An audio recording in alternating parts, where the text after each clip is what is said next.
Hello दोस्तों, हमारी YouTube channel Krishna में आपका स्वागत है। आज हम आपके लिए एक पौराणिक कथा के अनुसार एक वीडियो लाए हैं। क्यों अपनी ही पुत्री के साथ आकर्षित हुए ब्रह्मा जी। सरस्वती का अर्थ होता है बहाव। यह बहाव केवल पानी का नहीं बल्कि विद्या और कला का भी होता है। इस वजह है कि इन्हें विद्या और कला की देवी भी कहा जाता है। सरस्वती के द्वारा विज्ञान, संगीत और कविताओं की रचना की गई है। ऋग्वेद में सरस्वती को देवीय नदी की भी संज्ञा दी गई है।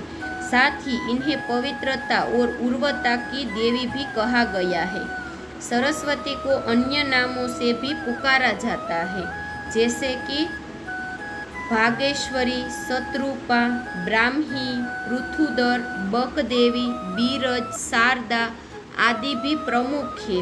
हिंदू धर्म से जुड़े पौराणिक इतिहास पर नजर डालें तो कई ऐसी कहानियां सुनने को मिल जाएगी जिनसे अभी तक आमजन वाकिफ नहीं है। विस्तृत इतिहास होने की वजह से कुछ घटनाएं छूट ही जाती है तो कुछ नज़रअंदाज कर दी जाती है। इन्हीं कहानियों में से एक है सृष्टि के रचयिता ब्रह्मा का अपनी ही बेटी के साथ विवाह करने की घटना का। यह बात तो हम सभी जानते हैं कि त्रिदेव के हाथों में ही इस सृष्टि की बागडोर समाहित है। ब्रह्मा के पास सृष्टि की रचना का दायित्व है तो विष्णु के पास संरक्षण का। वही देवों के देव कहे जाने वाले महादेव शिव को विनाश का जिम्मा सौंपा गया है। इसी विनाश के बाद फिर से शुरू होता है सृजन का चक्र। ब्रह्मा का अपनी ही बेटी के साथ विवाह करने की इस घटना का उल्लेख सरस्वती पुराण में वर्णित है। सरस्वती पुराण के अनुसार सृष्टि की रचना करते समय ब्रह्मा ने सीधे अपने वीर्य से सरस्वती को जन्म दिया था। इसलिए ऐसा कहा जाता है कि सरस्वती की कोई माँ नहीं, केवल पिता ब्रह्मा थे। सरस्वती को विद्या की देवी कहा जाता है, लेकिन विद्या की यह देवी बेहद खूबसूरत और आकर्षक थी कि स्वयं ब्रह्मा भी सरस्वती के आकर्षण से खुद को बचाकर नहीं रख पाए और उन्हें अपनी अर्धांगिनी बनाने पर विचार करने लगे। सरस्वती ने अपने पिता की इस मनोभावना को भांपकर उनसे बचने के लिए चारों दिशाओं में छिपने का प्रयत्न किया, लेकिन उनका हर प्रयत्न बेकार साबित हुआ। इसलिए विवश होकर उन्हें अपने पिता के साथ विवाह करना पड़ा। ब्रह्मा और सरस्वती करीब 100 सालों तक एक जंगल में पति पत्नी की तरह भी रहे थे। इन दोनों का एक पुत्र भी हुआ जिसका नाम रखा गया था स्वयंभू मनु। इसके उलट मत्स्य पुराण के अनुसार ब्रह्मा के 5 सिर थे। कहा जाता है जब ब्रह्मा ने सृष्टि की रचना की तो वह इस समय ब्रह्मांड में अकेले थे। ऐसे में उन्होंने अपने मुख से सरस्वती, सांधिन्य, ब्राह्मी को उत्पन्न किया। ब्रह्मा अपनी ही बनाई हुई रचना सरस्वती के प्रति आकर्षित होने लगे और लगातार उन पर अपनी दृष्टि डाले रखते थे। ब्रह्मा जी की दृष्टि से बचने के लिए सरस्वती ने चारों दिशाओं में छुपने की कोशिश की, लेकिन वह बच नहीं पाई।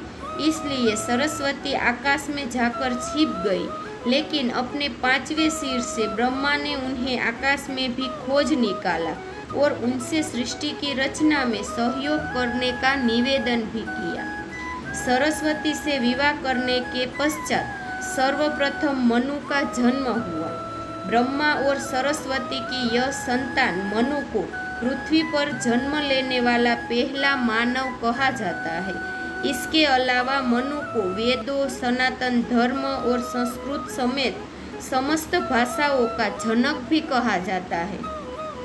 प्रजापति ब्रह्मा का अपनी ही पुत्री के प्रति आकर्षित होना और उनके साथ संभोग करना अन्य सभी देवताओं की नजरों में अपराध था। सभी ने मिलकर पापों का सर्वनाश करने वाले शिव से आग्रह किया कि ब्रह्मा ने अपनी ही पुत्री के लिए यौनाकांक्षाएं रखी जो कि एक बड़ा पाप है। ब्रह्मा को उसके लिए उसका किए गए का फल मिलना ही चाहिए। क्रोध में आकर शिव ने उनके 5वें सिर को उनके धड़ से अलग कर दिया था। शिव पुराण के अनुसार ब्रह्मा के सर्वप्रथम 5 सिर थे, लेकिन जब अपने 5वें मुख से उन्होंने सरस्वती, जो कि उनकी पुत्री थी, को उनके साथ संभोग करने के लिए कहा, तो क्रोधावश सरस्वती ने उनसे कहा कि तुम्हारा यह मुंह हमेशा अपवित्र बातें ही करता है, जिसकी वजह से आप भी विपरीत ही सोचते हैं। इसी घटना के बाद एक बार भगवान शिव अपनी अर्धांगिनी पार्वती को ढूंढते हुए ब्रह्मा के पास पहुँचे, तो 5वें सिर को छोड़कर उनके अन्य सभी मुखों ने उनका अभिवादन भी किया था, जबकि 5वें मुख ने अमंगल आवाजें निकालनी शुरू कर दी थी। इसी कारणवश क्रोध में आकर शिव ने ब्रह्मा के 5वें सिर को उनके धड़ से अलग कर दिया था। तो दोस्तों, ये थी पुराणों के अनुसार पौराणिक कथा। यदि आपको यह कथा पसंद आए तो इसे शेयर और लाइक जरूर करें। साथ ही और भी धार्मिक कथा को सुनने के लिए हमारी चैनल को सब्सक्राइब करना ना भूलें और नीचे दिए गए कमेंट बॉक्स में हमें ज़रूर बताइए आपका इस कथा के बारे में क्या ख्याल है।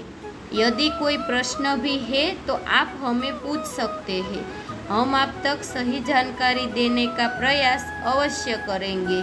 जय श्री कृष्ण।